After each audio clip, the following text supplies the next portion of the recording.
প্রথমে আমি পটলগুলো ধুয়ে নেব, নিয়ে পটলগুলো ছিলে নেব। তারপরে পটলগুলো ধুয়ে নেব পানিতে, একদম পুরো টাটকা পটল। এই পটল দিয়ে আজকে আমি দোরমা বানাবো পটলের। একদম পটলগুলো খুব সুন্দরভাবে ছিলে নেব, খোসা ছাড়িয়ে।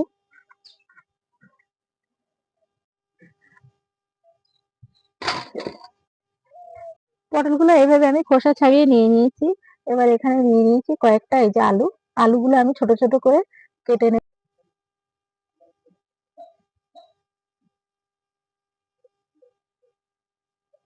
আলুগুলো আমি কেটে নিয়ে নিয়েছি এরকম ছোট ছোট করে। এবার ভালো করে ধুয়ে তুলে নেব।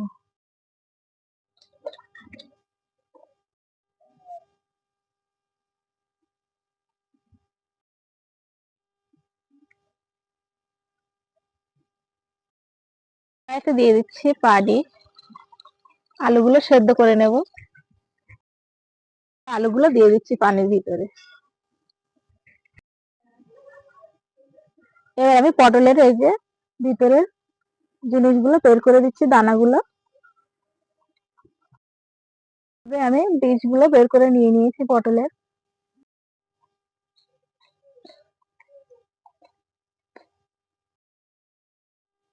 আলু সিদ্ধ হয়ে গেছে, এবার আমি নামিয়ে নেব। সুন্দর সিদ্ধ হয়ে গেছে। আলুর পুরটা বানিয়ে নেব। দিয়ে দিচ্ছি কড়াইতে সর্ষের তেল। কড়াইতে দিয়ে দিচ্ছি কালো জিরে ফোড়ন,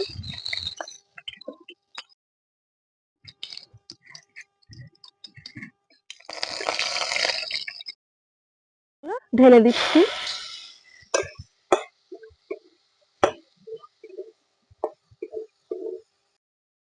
দিয়ে দিচ্ছি পরিমাণ মতো লবণ, হলুদ গুঁড়ো, লঙ্কা গুঁড়ো, আদা রসুন আর কাঁচা লঙ্কা বাটা। মশলাটা কষিয়ে নিচ্ছি।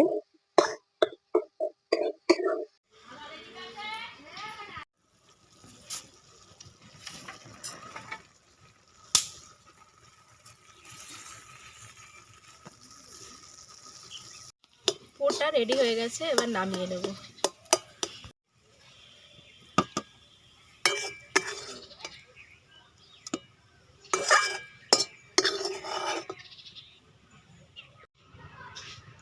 এবার আমি এই যে পুরগুলো পটলের ভিতরে দিয়ে দেব।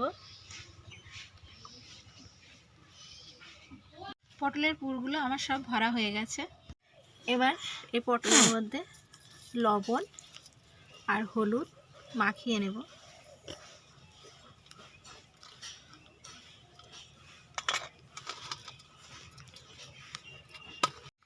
কড়াইতে দিয়ে দিয়েছি সরষের তেল, তেলটাও গরম করে নিয়ে নিয়েছি।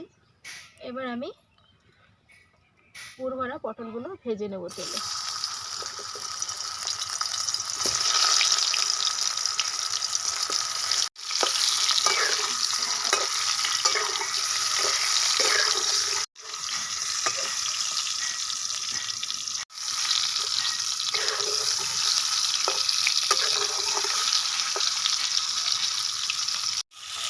পটলগুলো ভাজা হয়ে গেছে, এবার আমি নামিয়ে নিচ্ছি।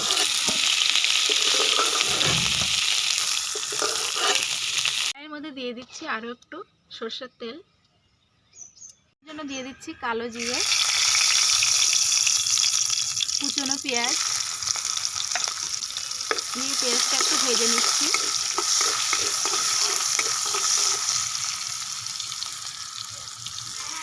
ভেজে নিয়েছি, এবার দিয়ে দিচ্ছি হলুদ গুঁড়ো,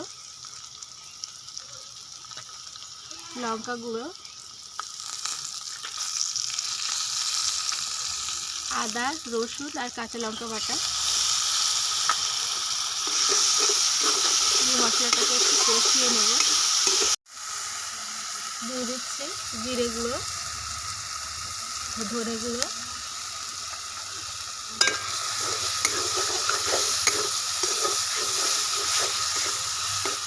তারপর একটু দিয়ে দিচ্ছি পানি।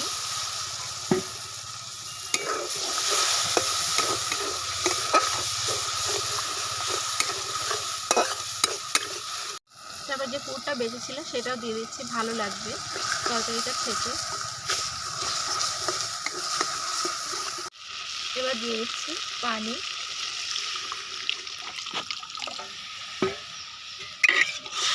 তারপর দিচ্ছি স্বাদ অনুযায়ী লবণ।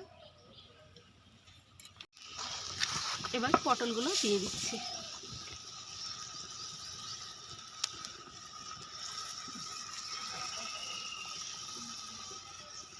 এবার বেশ খানিকক্ষণ একটু ফুটিয়ে নেব।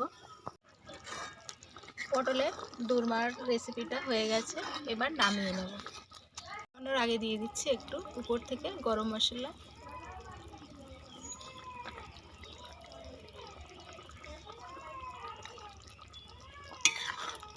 এরকম রেসিপি গরম ভাতের সঙ্গে খেতে খুবই দুর্দান্ত লাগে। এই রেসিপি বাড়িতে একবার হলেও ট্রাই করো তোমরা।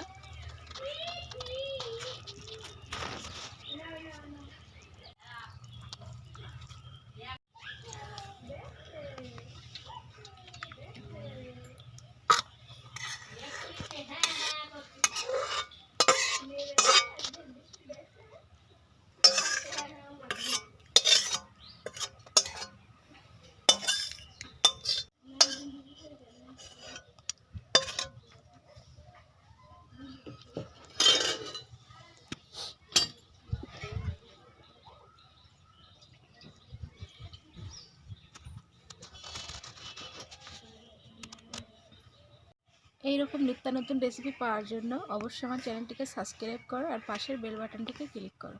যখনই আমি নতুন রেসিপি আপলোড করব সবার আগে তোমাদের কাছে পৌঁছে যাবে। আবারও দেখা হচ্ছে নিত্য নতুন রেসিপির সঙ্গে। সবাই ভালো থেকো, সুস্থ থেকো।